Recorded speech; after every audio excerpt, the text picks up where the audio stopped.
Calgary, I think, is the continued story to say, wow, this team is really or performing above expectations, I should say. And it's really, I don't think we're giving Josh Sanderson enough credit and that whole coaching staff, including the veterans on that team for bringing everyone together. So I'd say my most impressed result would be the Calgary going into Vancouver, winning by 3, scoring 15 goals.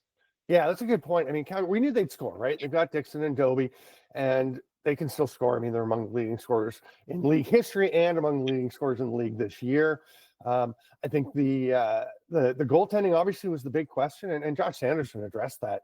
I know when we were calling the game before the Calgary Ottawa game, when we had our calls before, he said, "Hey, with the Del Bianco situation, you deal with it, and we're going with Cam McLeod. He's our guy, and they believe in him, and he's played very well for them Yeah. the last couple of weeks. He wasn't great early, but Yep. I mean, this is a guy who barely played in the league, right? It takes some adjusting. It's a hard league to play in. It's hard to stop these guys from scoring.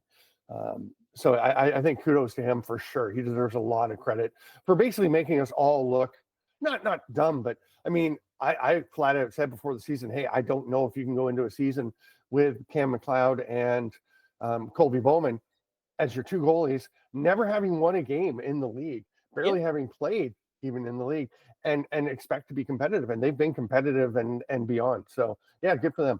Yeah, I ask you one question. Obviously, you mentioned Curtis Dickson and Dane Dobbie. I mean, obviously, we know what they've been capable of throughout their careers, but I don't think, and I think that if you ask them honestly, that if you had said, "Hey, Curtis, do you think at 36 years old you're going to be on pace for 54 goals Yeah. this season?" I know that he's a proud guy, but I'm not sure he would have said, "Yeah, I would have suspected that."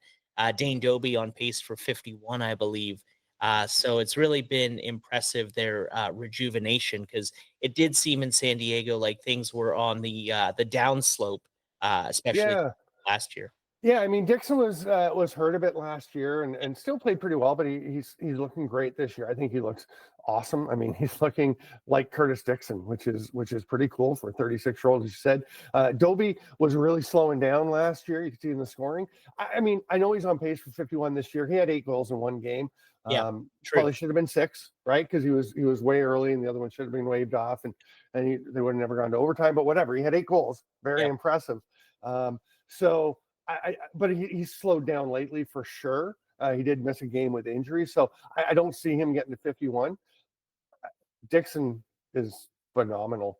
I mean, and the two of them together, like they've been playing together so long. They're good buddies. They just work together so well. And then you have Jesse King playing his role there, and Tyler Pace, and you throw all those guys in, and then Hayden Dickson throws in a hat trick, and there's a lot of talent on that offense. I mean, Braden Maillet, the rookie, and Matt Gauthier, they have to battle for playing time, those two, and they're both really good additions. And Tanner Cook, didn't mention Tanner Cook, who is one of the linchpins to the whole thing. So yeah, I had asked Graham Perro of NLLstats.com, because obviously we've seen Dickson and Dobbie play together for over a decade now, and that includes their time in San Diego. And aside from Steve Priolo and Dane Smith, Dane Dobbie and Curtis Dickson have played the most games as a current duo.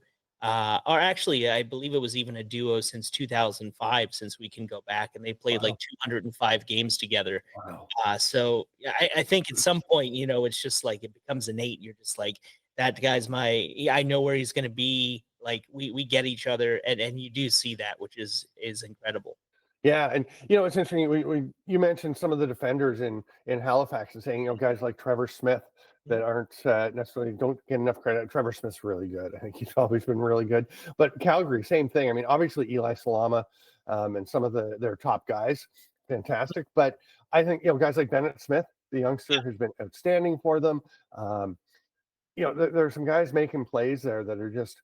They're just really, you can see them maturing, the younger guys that they've been going with, and I think it's really cool. Yeah, it's been great. And I have to say, looking around at some of these other results, I mean, San Diego, while we've talked about their roster and